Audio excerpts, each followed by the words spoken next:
What would you do if you came home for Thanksgiving to find your 72-year-old mother dying alone in bed while your brother was sipping cocktails on a luxury cruise?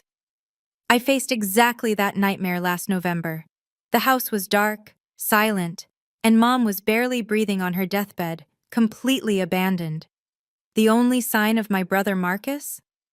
A note on the kitchen counter. Mom-in-law invited us on a cruise. You'll take care of Mom. She needs you.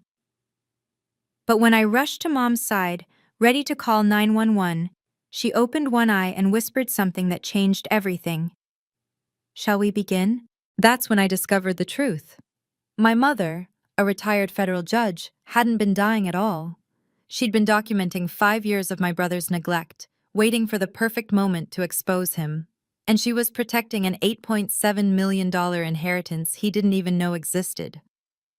I'm Holly Thorne, 38 years old, and over the next 4 days, my dying mother and I orchestrated the most devastating Thanksgiving revenge that left my brother begging for mercy in front of 127 family members.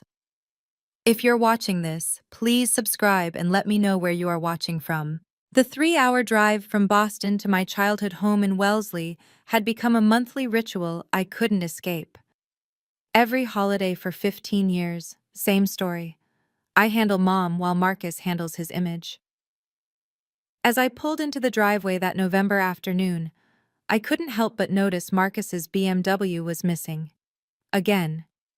You'd think being the only one who actually showed up would count for something.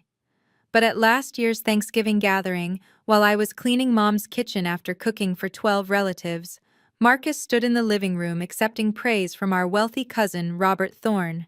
Such a devoted son, Robert had said, clapping Marcus on the shoulder. Margaret is lucky to have you looking after her.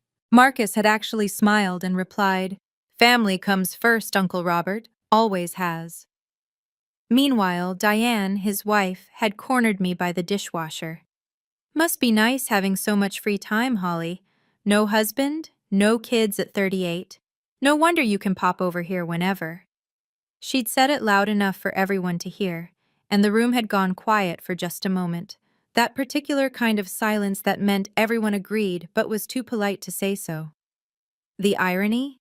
Marcus hadn't visited Mom in 3 months. I had the gas receipts, the grocery bills, the pharmacy runs all documented in my phone. But pointing that out would make me seem petty, wouldn't it? The successful lawyer who couldn't find a man, jealous of her younger brother's perfect family. As I grabbed my overnight bag from the trunk, I noticed the mail overflowing from Mom's box. 3 days' worth at least. My stomach tightened. Marcus had promised he'd check on her before leaving. The mailbox should have been my first warning. The second was the darkened windows. Mom always kept the porch light on, even during the day. It was one of her quirks from her judge days, something about maintaining presence. Inside my purse, my phone buzzed. A text from Patricia, another cousin. Marcus says you're being difficult about Thanksgiving again. Really, Holly? I almost laughed. Marcus had been spinning stories since we were kids, but his masterpiece was convincing the entire Thorne family that he was Mom's primary caregiver. At every family gathering, he'd arrive late with elaborate excuses about Mom's medications or Mom's appointments I'd actually taken her to the week before. The worst part? Mom never corrected him. Not once. She'd sit there in her wheelchair, which she only used at family events, another detail nobody seemed to notice, and smile benignly while Marcus played the martyr. Oh, Mom's having a tough week, he'd say, patting her hand. But we're managing, aren't we, Mom?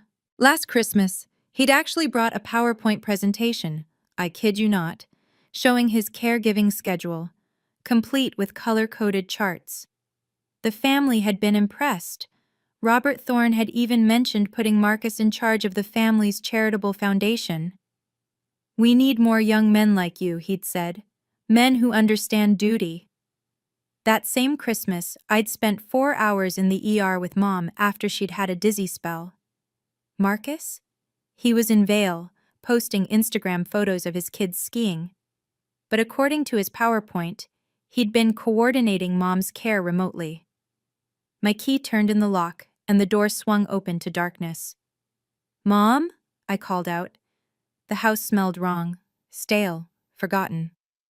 "Mom, it's Holly." The silence that answered made my blood run cold. I found her on the bedroom floor, crumpled beside her antique dresser like a discarded coat. My hands shook as I dropped to my knees, checking for a pulse. It was there, weak but steady. "Mom! Mom, can you hear me?" I reached for my phone, already dialing 911, when something made me pause. Her left eye. It had opened, just barely, and then, did she just wink at me? Before I could process that, I spotted the note on her nightstand. Marcus's handwriting, that lazy scrawl he'd never bothered to improve. "Mom-in-law invited us on a cruise. 10 days in the Caribbean. You'll handle Mom. She needs you. Already cleared it with my office. Thanks, sis. M." The paper was dated 3 days ago. 3 days. "Don't call them, sweetheart," Mom whispered, her voice surprisingly clear for someone who'd supposedly been lying here for days. "Not yet." I stared at her, phone still in hand, the emergency operator's voice tinny and distant. 911, what's your emergency?" "I'm sorry," I said into the phone, my eyes locked on Mom's. "False alarm. My mother just... she's okay." I hung up, my mind racing. Mom pushed herself up on one elbow, her movements careful but not weak. Not weak at all. "Help me to the chair, Holly," she said. And there was something in her voice I hadn't heard in years. Not the fragile widow everyone saw at family gatherings. This was Judge Margaret Thorne, the woman who'd made prosecutors cry in her courtroom. As I helped her up, I noticed the small camera in the corner of her bedroom, its red light blinking steadily. Then another by the door. How had I never seen those before? "We need to talk," Mom said, "and we have 4 days to prepare." Mom settled into her wingback chair with the grace of a queen taking her throne. The transformation was unsettling, from helpless elderly woman to strategic mastermind in seconds. 5 years, she began, pouring herself tea from a thermos I hadn't noticed before. 5 years I've been documenting everything. Every missed appointment, every excuse, every time Marcus took money from my purse thinking I wouldn't notice. She gestured to a laptop on her bed, already open. The screen showed a grid of video feeds from around the house. 312 video clips, Holly. All dated, all time-stamped. Would you like to see my favorite? It's from last month when he told Robert I was too confused to manage my own medications, while simultaneously rifling through my desk looking for bank statements. I sank onto the bed, overwhelmed. "Mom, why didn't you—" "Say something? To whom? The family who thinks Marcus walks on water? The son-in-law of Nancy Morrison, who sits on 3 charity boards with Robert?" She smiled, but it wasn't warm. "No, dear.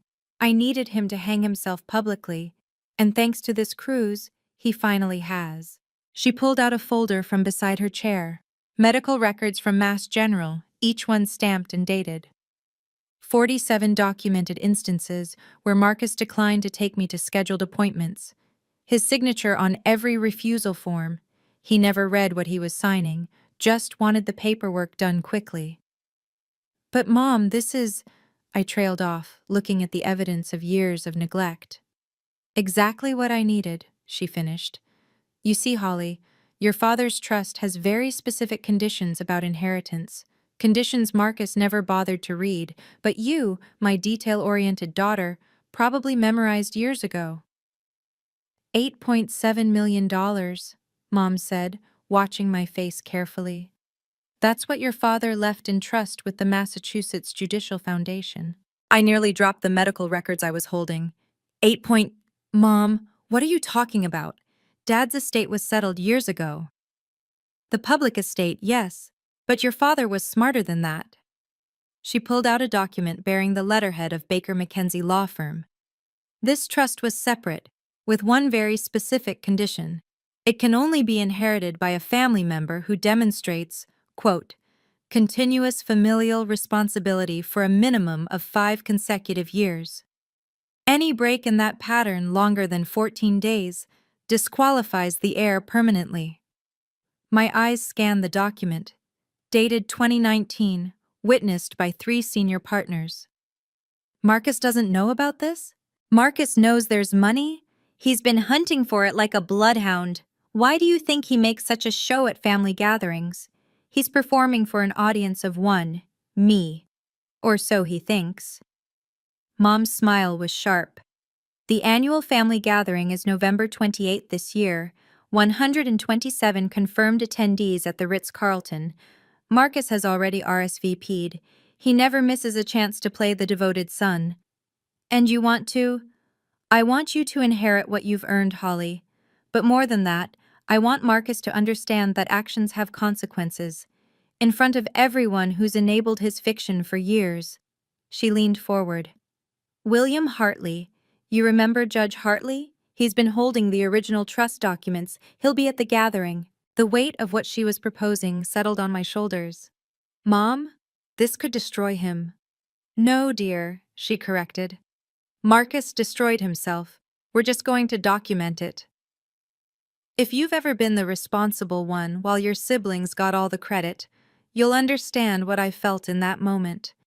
The years of sacrifice, the thankless holidays, the constant criticism, all while Marcus played the golden child. Have you experienced something similar? Let me know in the comments below. And please, hit that subscribe button if you want to hear how this all played out. Mom's phone rang at exactly 6 p.m. She handed it to me with a knowing look. Show time, she mouthed. Holly? Thank God you're there. Marcus's voice was bright, casual, with the sound of steel drums in the background. How's Mom doing? How do you think she's doing, Marcus? Come on, don't be dramatic. She's fine. She has you. A pause, then quieter. She is fine, right? You left her alone for 3 days before I got here. She said she'd be fine. Look, Diane's mother spent a fortune on this cruise. It's the first vacation we've had in 2 years. That was a lie. I'd seen their Cancun photos from June. Besides, you're the one with the flexible lawyer schedule. I've got 2 kids, Holly. Before I could respond, Diane's voice cut in. She must have grabbed the phone. We deserve this vacation, Holly. We work hard, unlike some people who can just work from home whenever they want. You don't have kids. You don't understand the pressure we're under. Diane, Mom could have what? She's fine, isn't she? You're there now. Problem solved. Her tone turned syrupy. We'll be back December 1st. Thanks for understanding. Oh, and Marcus already called Robert to let him know you're handling Thanksgiving prep this year. Bye. The line went dead. Mom had been recording the whole thing on her laptop. Did you catch the part where he said I told him I'd be fine? She asked. I was at my neurologist appointment that day, the one he was supposed to drive me to. I have the appointment card and the Uber receipt. 3 days ago. He'd booked this cruise 3 months ago, according to the confirmation email Mom had somehow gotten from his account. Let him enjoy the water, Mom said. He'll be drowning soon enough. Within 2 hours, the family phone tree had activated. Robert Thorne called first, his voice dripping with disapproval, but not for who I expected. Holly, Marcus tells me you're being difficult about helping your mother. This is really disappointing. I'm sorry, what did Marcus say exactly? That he asked you weeks ago to cover Thanksgiving so he could take his family on a well-deserved vacation, and you're now making a fuss about it. Your mother needs stability, not drama. Before I could respond, he continued, Patricia mentioned you've been jealous of Marcus's family situation. Don't let your personal issues affect Margaret's care. 6 more calls followed in rapid succession. Each relative had gotten a slightly different story, but the theme was consistent. Holly was being selfish. Holly was jealous. Holly was making Marcus's life difficult when all he did was sacrifice for their mother. Cousin Patricia's was the worst. Marcus said you refused to help unless he paid you. That's low, Holly, even for someone in your situation. My situation? Well, 38, single, no children. Marcus says you've been taking out your frustrations on the family. Mom listened to each call on speaker, taking notes in her judicial notebook, the same kind she'd used on the bench. Her face remained neutral, but I saw her hand tighten around her pen when Diane's mother called. "That poor boy," Nancy Morrison simpered, "working so hard to care for Margaret, and his own sister won't give him a single break. I told him he should look into power of attorney. Maybe it's time someone more responsible took charge." After the seventh call, Mom closed her notebook. "They've given us everything we need," she said. "Each one of them is on record supporting Marcus's version of events. When the truth comes out, they'll have to face their own complicity." "The key," Mom said, pulling out a whiteboard she'd hidden behind the dresser, "is to let them think you're weak until the moment you're not." She'd mapped out the entire family gathering like a military operation: the seating chart, the speaking order, even the moment when Marcus traditionally gave his toast about family values, right after the Thorne Foundation updates. "Marcus always speaks at 3:15 p.m. exactly. He likes the post-lunch energy when everyone's had wine but isn't tired yet. That's when you'll stand up." "Mom, I'm not sure I can." "You argued before the Massachusetts Supreme Court last year and won. You can handle your brother." She pulled up a video on her laptop. "Watch this. From last year's gathering." The footage showed Marcus at the podium, confident and glowing. "Family means everything to me," he was saying. "Watching Mom age has been difficult, but I'm honored to be the one she relies on. Some people choose career over family." The camera caught him glancing at me. "But I've always known what really matters." The crowd had applauded. Robert Thorne had actually wiped away a tear. "This year," Mom continued, "William Hartley will arrive at 3:00 p.m. with the trust documents. I've asked him to wait in the back until you give the signal. The hotel's AV team has been notified that you'll need the projection system. I told them you're presenting a family tribute video." "You've thought of everything." "I've had 5 years to plan, dear, and 30 years on the bench taught me that evidence without presentation is just paper." She squeezed my hand. "Let them think you're the same pushover they've always known, then show them who you really are." "What if Marcus doesn't come back from the cruise?" Mom smiled. "Oh, he'll come back. I guarantee it." The next morning, I made 3 crucial calls from Mom's study while she rested upstairs, actually organizing her video evidence into a devastating presentation. "Judge Hartley, this is Holly Thorne." "Holly, how's my favorite former clerk, and how's your mother?" "That's actually why I'm calling." I explained what we needed, keeping my voice professional despite my racing heart. His silence lasted 10 seconds. Then, "I've been waiting 5 years for this call. The documents are in my safe. I'll be at the Ritz-Carlton at 3 p.m. sharp." The second call was to Baker McKenzie. The senior partner, James Fitzgerald, confirmed what I'd suspected. "We've been maintaining copies of all trust-related documents as requested by Judge Thorne. Everything is notarized and court admissible. I'm emailing you the full portfolio now. Check your secure inbox." The email contained 43 pages of meticulously documented evidence, every signature authenticated, every date verified. Marcus's name appeared nowhere as a beneficiary unless he met the conditions he'd violated 47 times. The third call was to Mass General's Records Department. "Ms. Thorne, we have the complete file your mother requested, 5 years of appointment records, all showing Mr. Marcus Thorne as the declining party for transport and care. Each one is stamped and verified by our legal department." Mom appeared in the doorway as I hung up. "The cloud backup is complete. 312 videos, all uploaded to a private server with redundant backups. Even if Marcus somehow found out and tried to delete the local files, we're protected." "You know," I said, looking at the mountain of evidence, "most people would call this overkill. Most people haven't spent 30 years watching guilty people walk free because someone forgot to document one crucial detail. When you strike at a king, dear, you'd better not miss." Marcus called again that evening, his tone noticeably different. The background noise was quieter. He'd found somewhere private. "Holly, I need you to be straight with me. Has Mom said anything unusual?" "Unusual how?" "Just, has she mentioned anything about Dad? About money?" So he was fishing. Mom's barely conscious half the time, Marcus. You'd know that if you were here. Don't start. Look, I know there's something. Dad was too smart to leave everything in the basic estate. I've been going through old papers, and there are references to a second trust. And you're calling me about this from your cruise because I need to know if Mom said anything. Diane thinks... He caught himself. It doesn't matter what Diane thinks. Just... Has Mom mentioned any lawyers visiting? Any documents? I glanced at Mom, who was listening on speaker. She nodded slowly. No lawyers, Marcus. Though Judge Hartley called to check on her, said he might stop by the family gathering to pay his respects. The silence on Marcus's end stretched uncomfortably long. Hartley. Right. He and Dad were close. Marcus, is everything okay? You sound worried.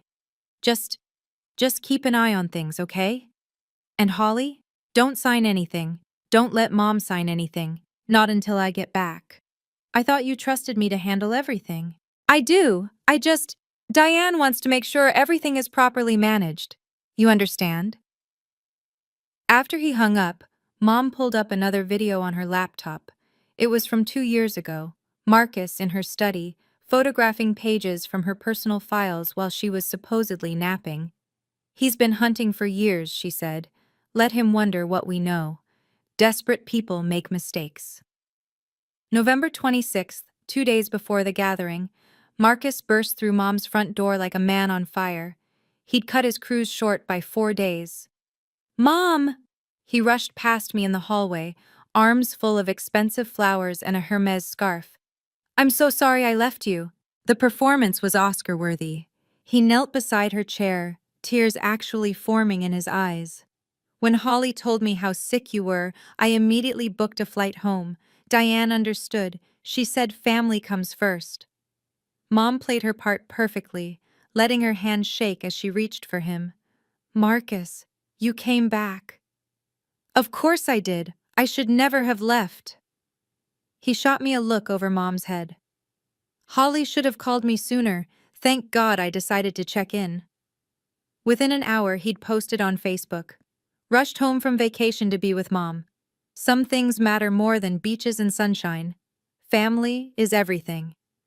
Blessed, #family first. The comments poured in immediately. Robert Thorne. This is why you're such an inspiration, Marcus. Patricia. Your mother is lucky to have you. Nancy Morrison. My daughter married the best man. What the commenters didn't see was Marcus rifling through Mom's desk while she napped, or him checking her phone for recent calls. They didn't see him corner me in the kitchen an hour later. Did anyone visit while I was gone? Any lawyers? Any paperwork? Marcus, you literally just posted about rushing home to care for Mom, and you're interrogating me about lawyers? I'm just making sure everything is in order, for Mom's sake. He'd brought a suitcase full of props, medical supplies he'd never use, a blood pressure cuff still in its packaging, even a wheelchair he'd clearly just purchased. The receipts were still in the bag. For the gathering, he explained. Mom needs to look properly cared for. November 28th arrived crisp and bright. The Ritz-Carlton's ballroom gleamed with crystal chandeliers and old money confidence. 127 members of the extended Thorne family filled the space, their conversations a symphony of privilege and presumption. Marcus had positioned Mom's wheelchair, the one she didn't need, at the head table, where everyone could see him tenderly adjusting her blanket every few minutes. He'd even hired a private nurse for the day, who stood uselessly nearby while he made a show of checking Mom's vitals. At exactly 3:15 p.m., Robert Thorne called Marcus to the podium for his traditional toast. Marcus rose slowly, making sure everyone noticed how he carefully tucked Mom's blanket before leaving her side. Family, he began, his voice catching with practiced emotion, is not just about blood. It's about showing up. It's about sacrifice. He paused, letting his eyes sweep the room. For the past 5 years, I've had the honor of being my mother's primary caregiver. It hasn't been easy. There have been sleepless nights, missed opportunities, vacations cut short. He glanced at me. While some chase career ambitions, I've chosen a different path. A harder path. The crowd murmured appreciatively. Nancy Morrison dabbed at her eyes. Just this week, Marcus continued, I cut short a long-planned cruise because Mom needed me. Because that's what you do for family. You show up, you sacrifice, you put their needs before your own. The applause started slowly, building to enthusiasm. Someone shouted, "Hear, hear!" Marcus basked in it, his smile humble but satisfied. I don't do it for recognition. I do it because it's right. Because someday, I hope my children will remember that their father understood what truly mattered.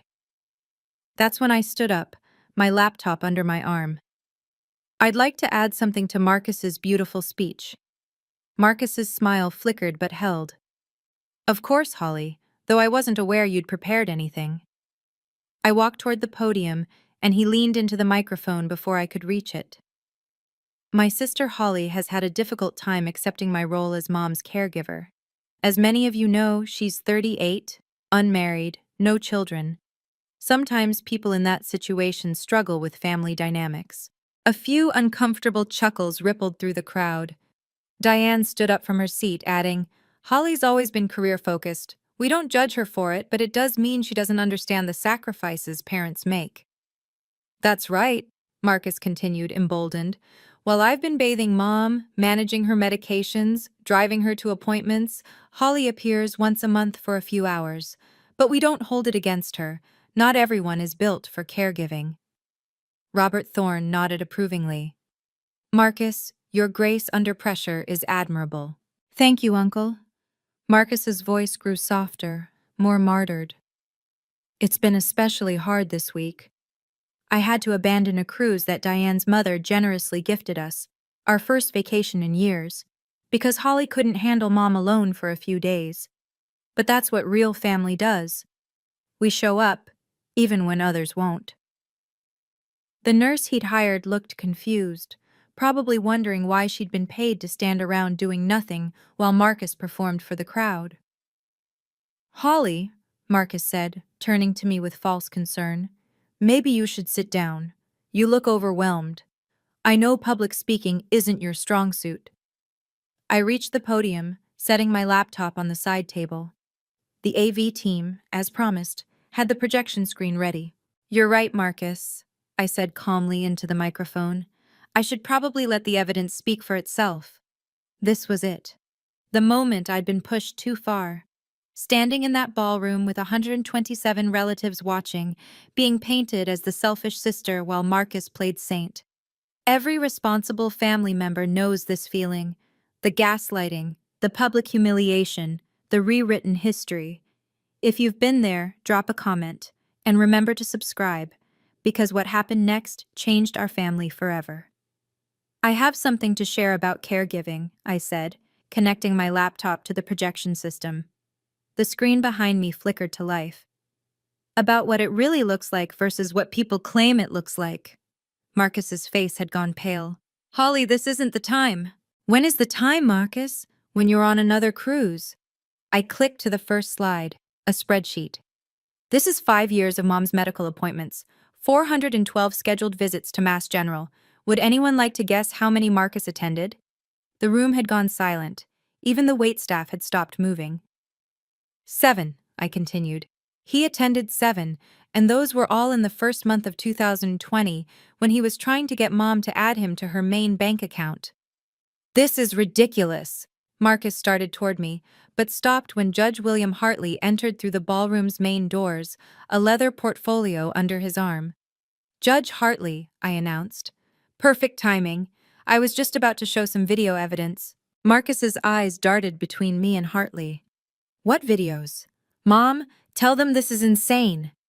Mom, who'd been playing frail all afternoon, straightened in her wheelchair.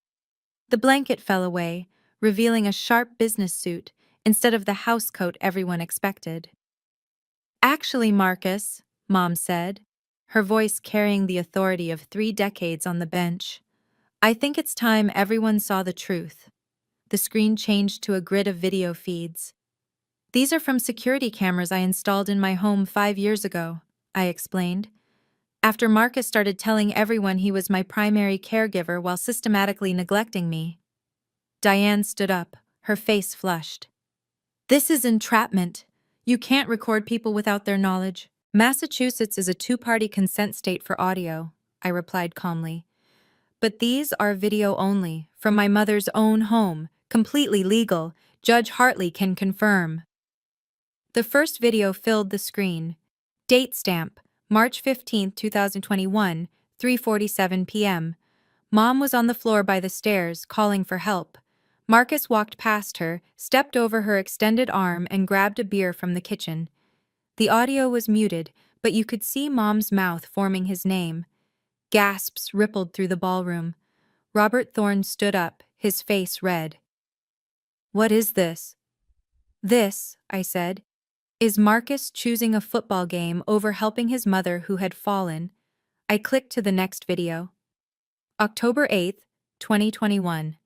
Mom begging Marcus to take her to her cardiology appointment. His response? The video showed Marcus on his phone, waving Mom away dismissively. The timestamp showed he stayed another hour before leaving, without her. January 15th, 2022. Click. Mom's medication sitting on the counter for 3 days while Marcus posted Facebook photos from a ski trip. April 3rd, 2022. Click. Marcus removing cash from Mom's purse while she slept. Stop, Marcus shouted. These are taken out of context.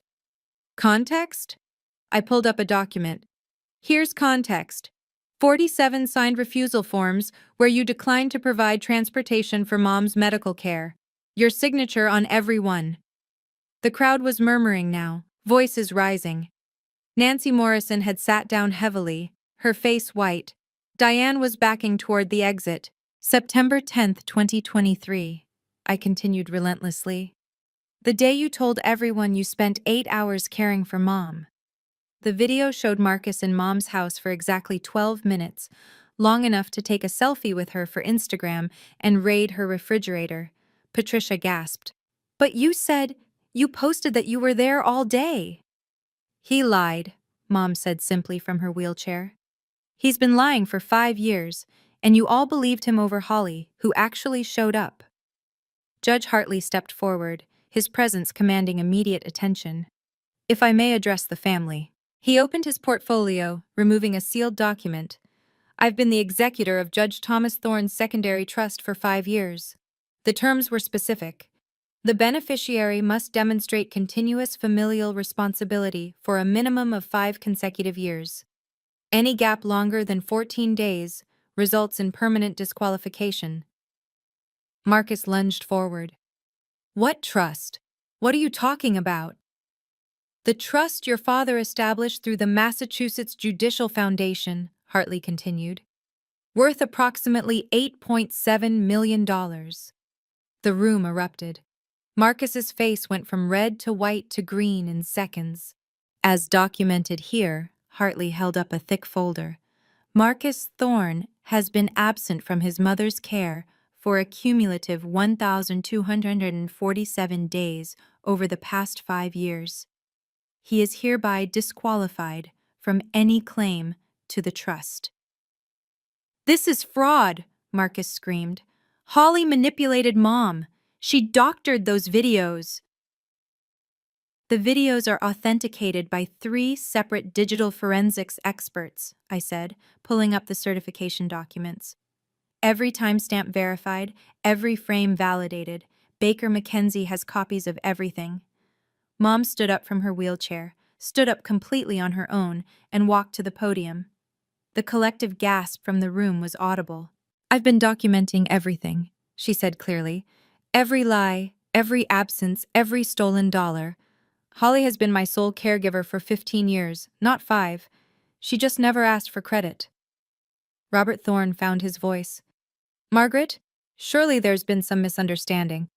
The only misunderstanding, Mom said coldly, was you all believing that the son who showed up for photos was more valuable than the daughter who showed up for everything else. Marcus collapsed into a chair, his head in his hands. 8.7 million. This is fake! Marcus shot up from his chair, wild-eyed and desperate. Holly edited these videos. She's been planning this. He spun toward the crowd. You all know me. You know how much I've sacrificed. His voice cracked. Mom, please, tell them the truth. Mom's response was to pull out her phone and project a text exchange on the screen. From Marcus, 3 days ago. Old lady probably doesn't have long. Make sure we're in the will before she croaks. The room went silent. That's not... I didn't... Marcus turned to Diane for support, but her face had transformed from shock to rage. 8.7 million? Diane's voice was deadly quiet. You told me she had maybe 100,000 in savings. You said we were doing our duty. Baby, please. Don't baby me. Diane yanked out her own phone. I have recordings too, Marcus. All those times you practiced your grieving son speech for when she died. All those times you calculated how much we could get for her house. She turned to the crowd. He made me rehearse crying. He said we needed to look devastated at the funeral to make sure Holly didn't contest anything. Judge Hartley cleared his throat. I should also mention that attempting to defraud an elderly person in Massachusetts carries a penalty of up to 5 years in prison. These videos would certainly qualify as evidence. Marcus's legs gave out. He sank to the floor, looking up at Mom with genuine tears now. Mama, please. I'm your son. Your only son. Mom walked over to him, each step measured and deliberate. No, Marcus. You're the son who saw me as an ATM. Holly is the child who saw me as her mother. Diane's transformation was swift and vicious.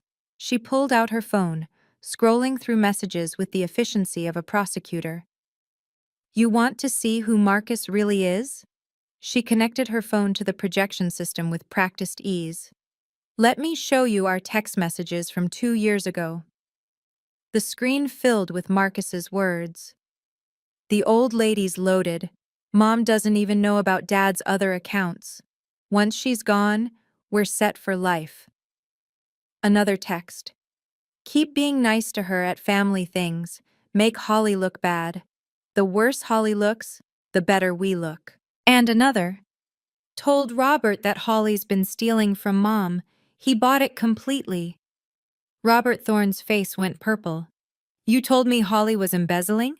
He tells everyone stories, Diane continued, her voice rising.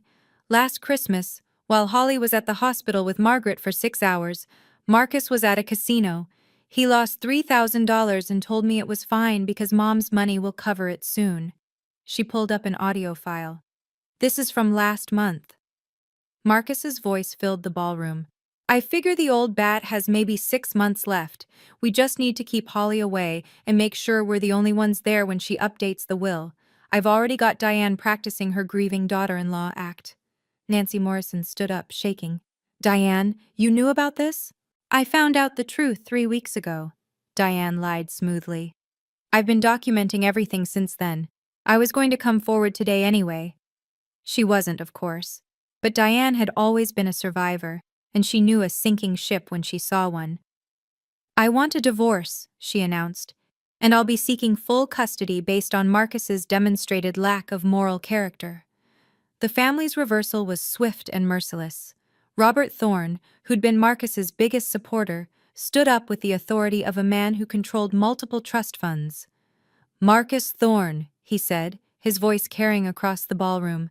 You are hereby removed from the Thorne Family Foundation Board, effective immediately. Uncle Robert, please. You lied to me. You made me complicit in your abuse of Margaret.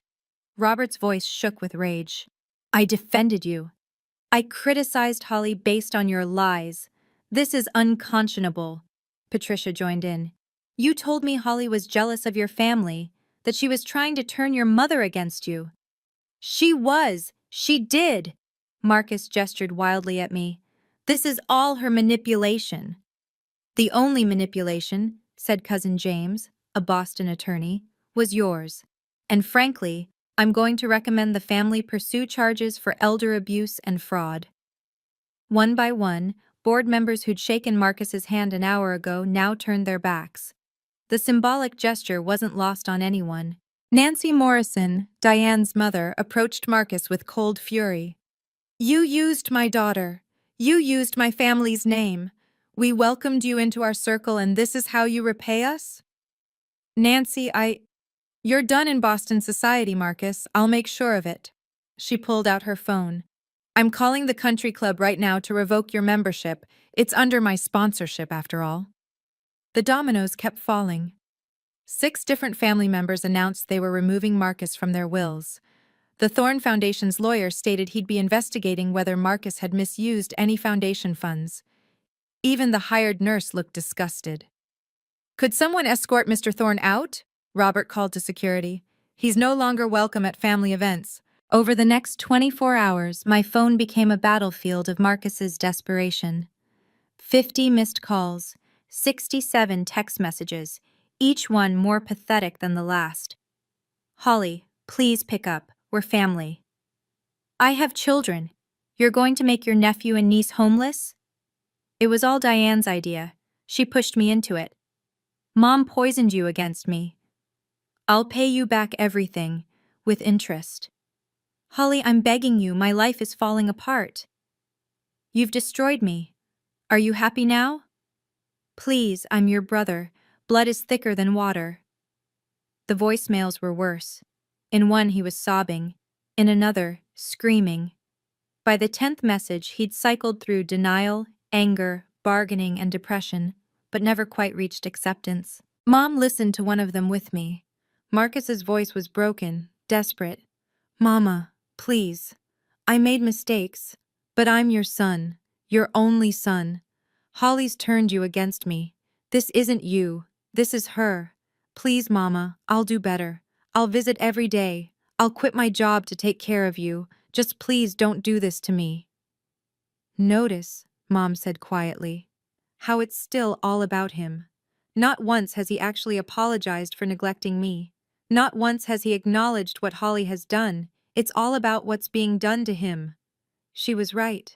In 50 messages, Marcus never once said, I'm sorry for abandoning you, or, thank you, Holly, for taking care of Mom. It was all about his losses, his pain, his children's futures. The last text came at 3 a.m. You've won. Congratulations. I hope you're happy destroying your own brother. I hope that money keeps you warm at night. I blocked his number after that. The financial dominoes fell faster than even I had anticipated. Within a week, Marcus's carefully constructed life imploded completely. His employer, Boston Financial Services, called him in for a meeting after several clients saw the family gathering footage. Someone had recorded it and it went viral on LinkedIn with the caption, "When the devoted son gets exposed." They gave him 2 options: resign immediately or be fired for reputational damage to the firm. He chose resignation, which meant no severance package. Diane filed for divorce on Monday, citing financial fraud and moral turpitude. Her lawyer, one of Nancy Morrison's friends, was ruthless. The preliminary settlement demanded the house, both cars, and $3,500 monthly in combined alimony and child support. He claimed assets he didn't have, Diane told me in a brief phone call. He took loans against future inheritance he was never going to get. We're $400,000 in debt, Holly. Credit cards, personal loans, even a second mortgage he forged my signature on. The house in Brookline went on the market within 2 weeks, priced to sell quickly because Marcus needed the money for legal fees. The country club membership Nancy Morrison had revoked would have been worth $50,000 if sold properly.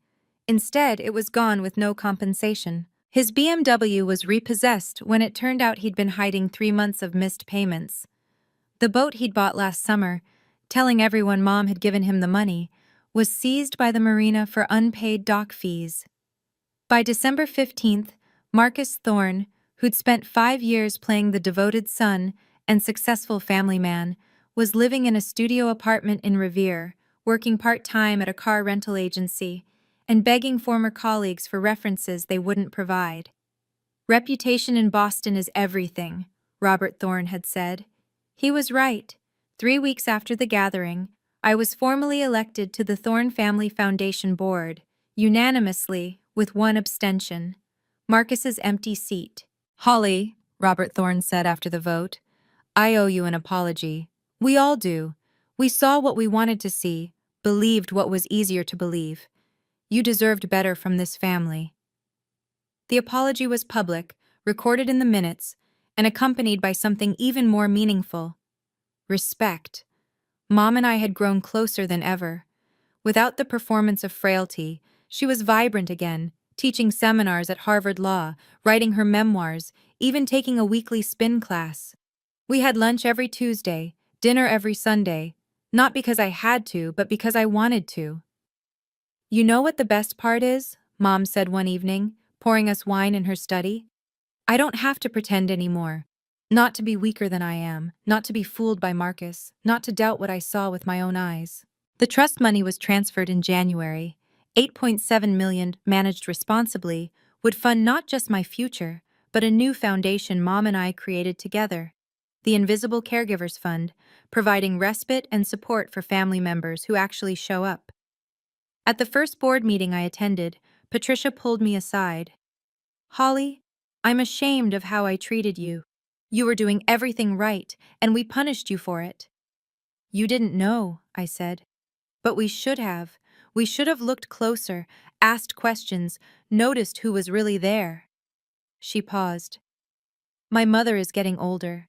I've been thinking about what real caregiving looks like, thanks to you. For the first time in 15 years, I wasn't the invisible daughter. I was simply Holly Thorne, respected for exactly who I'd always been. Marcus's letter arrived in February, 2 months after the gathering. 3 pages, handwritten on legal pad paper. He couldn't even afford proper stationery anymore. Dear Holly, it began, I never realized what you were doing all those years. But even his apology was polluted with self-pity. I've lost everything, appeared 4 times. My children won't speak to me, appeared twice. The phrase, I'm sorry, appeared once, buried in the middle of page 2, immediately followed by, but you have to understand the pressure I was under. Diane had been thorough in the divorce. The kids, teenagers now, had chosen to live with her full-time after seeing the videos. Marcus got supervised visitation every other weekend, contingent on completing court-mandated therapy for narcissistic personality traits with antisocial features. His therapist, he wrote, was helping him understand his patterns. But even that felt performative, like he was saying what he thought would get him back into the family's good graces, and more importantly, the family's money. The irony wasn't lost on anyone. Marcus, who'd spent 5 years performing the role of devoted son for an audience, was now genuinely alone. No audience, no applause, no one to fool. His Instagram account, once filled with carefully staged family photos, had been dormant since November. His last post, Family is Everything, had been flooded with comments after the video went viral, none of them kind. He was working retail now at an electronics store in Medford. One of Mom's friends had seen him there, wearing the blue polo shirt and name tag, helping customers with phone plans. He'd lost weight, she said, looked older, tired. He got exactly what he gave, Mom said when I showed her the letter. Nothing. In March, Marcus made one last attempt at reconciliation, showing up at Mom's house unannounced. I was there, thankfully, when the doorbell rang. I need to see Mom, he said, looking gaunt and desperate. Please, Holly. I didn't move from the doorway. Here are the conditions, Marcus, non-negotiable.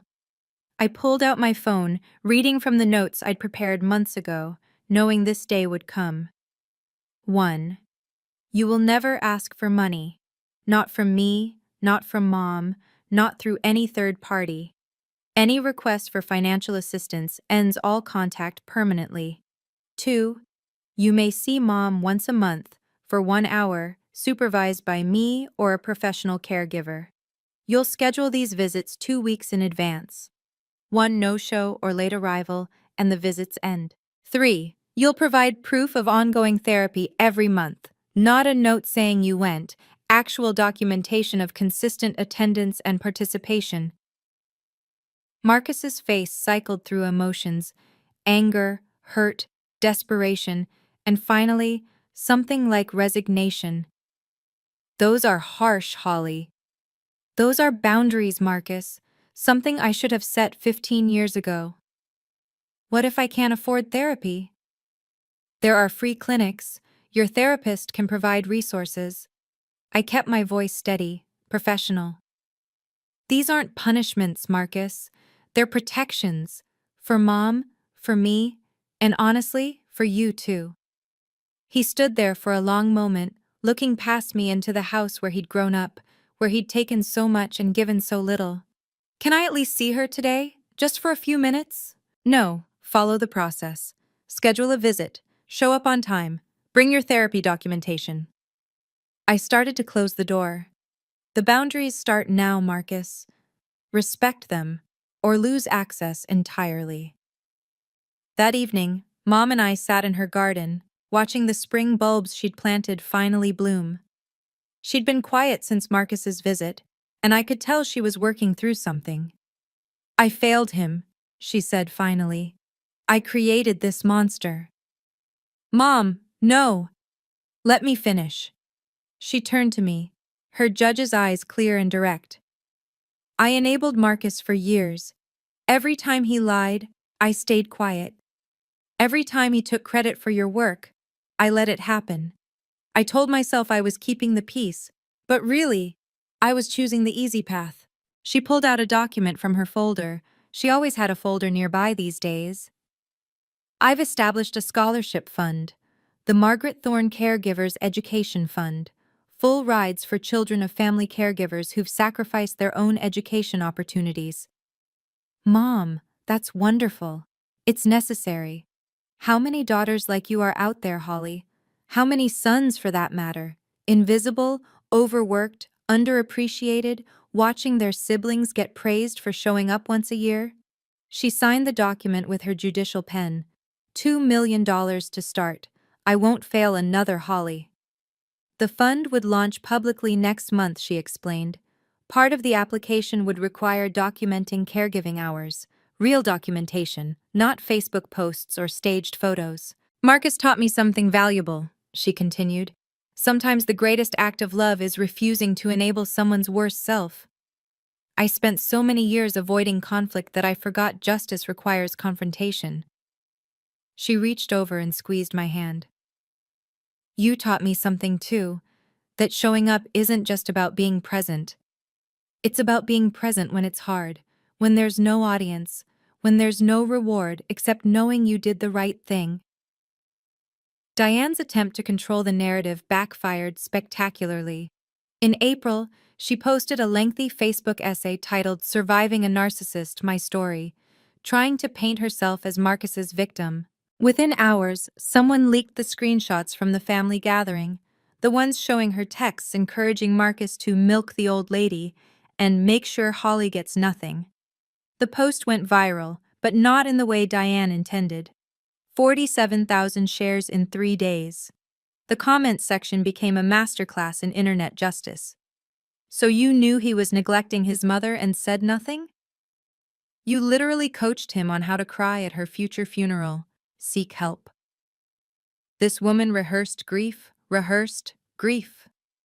The Boston Globe picked up the story. Brookline divorce drama exposes elder abuse scheme. Diane's photo was featured prominently, right next to the screenshot of her saying, "Old people die, might as well benefit." The custody battle that followed was swift and brutal. The judge, who happened to know Mom from her bench days, reviewed the evidence with particular interest. Diane got weekends only, supervised for the first 6 months. Her job at a high-end real estate firm? Gone within a week of the article. Reputational concerns, they said. She was now working as a receptionist at a dental office in Quincy, her Mercedes traded for a Honda Civic, her Newberry Street shopping days a distant memory. Nancy Morrison, her own mother, publicly distanced herself. I'm deeply disappointed in my daughter's choices, she told the Globe. The Morrison family does not condone elder abuse in any form. The internet, as Mom had noted while scrolling through the comments, doesn't forget.